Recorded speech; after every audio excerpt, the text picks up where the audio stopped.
All right, go ahead, Peter. If I could ask you, just following up, I have some follow-ups on one quick one on that. We heard from the Committee for a Responsible Federal Budget today. You guys can't estimate what it'll cost. You want to see how many people take you up on it.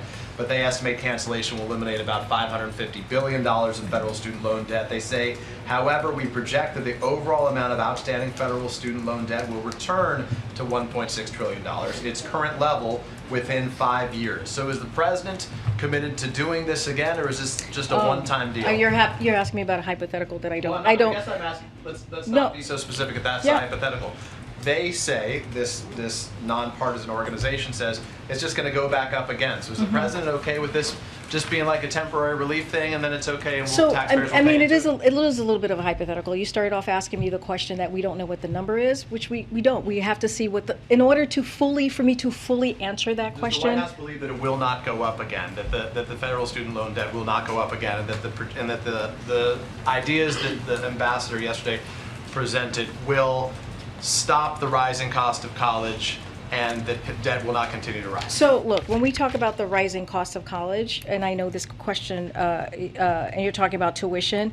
So look, we have taken steps on colleges raising tuition. This is something that the Department of Education, Secretary Cardona, takes very seriously. He's been closely watching, and he's going to hold colleges accountable for raising costs without delivering additional value. So, so a couple of things those measures that we have taken, because I think this is important as you're asking me this question for Americans to hear. Reinstated an enforcement of office at the Department of Education. We terminated a college accreditor that had previously followed colleges and defrauded borrowers to get access to federal student loans, and we're rolling out new resources to help students make more informed decision on which schools will better deliver. So these are steps that he has taken. We will monitor, we will crack down on anybody who is acting in this way, that is defrauding students. That is something that you heard from Ambassador Rice herself. And then we have taken other steps, right? We have taken other steps through the American Rescue Plan to provide $40 billion for colleges and universities to support students, particularly at community colleges and minority institutions. And another thing that we've done is ask for Pell Grants to be doubled and a lot more. So we're going to try to do our best to keep those costs lower as we talk about tuition. But if we're going to do more, and we just have to see what that number looks like. Understood. I'll let others litigate that. Let me move on to the topic I wanted to ask you about, which is the event that's taking place tonight. I know there's only so much you can say as it relates to politics, but just as the White House controls its schedule, how often should we expect to see the president going forward on the campaign trail, this being the sort of first formal pre-midterm event? And separately, what do you say to those candidates who don't want to campaign with him given his low approval ratings or low popularity perhaps in some states? Tim Ryan in Ohio said, we haven't asked President Biden to come, we have no expectation or no plans to ask him to campaign. Michael Bennet in Colorado wouldn't even comment on it. So I'll say this, look, Democrats, as we know, has a lot to talk about.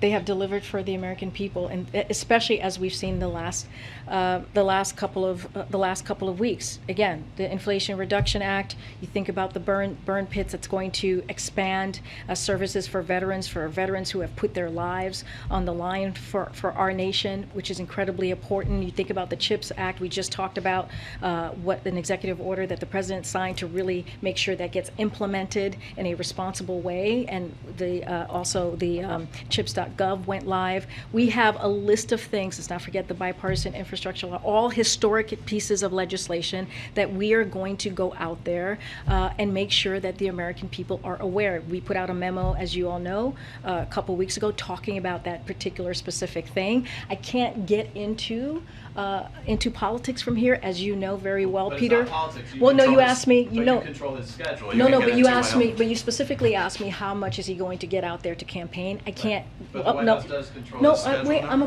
about to answer. I'm just saying that with a preface that I need to be careful on what I say.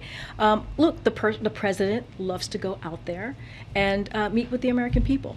He wants to be out there and travel as much as possible. He has something that he wants to to say and deliver and let the American people know that we have done, right? And so, yeah, will you see the president out there? Yes, you will see the president travel. That is something he wants to do. That is something we all want to see him do as well, get out there. I cannot talk specific about how that's about the campaign. I cannot do that from here. But to those candidates who don't want him to be with them?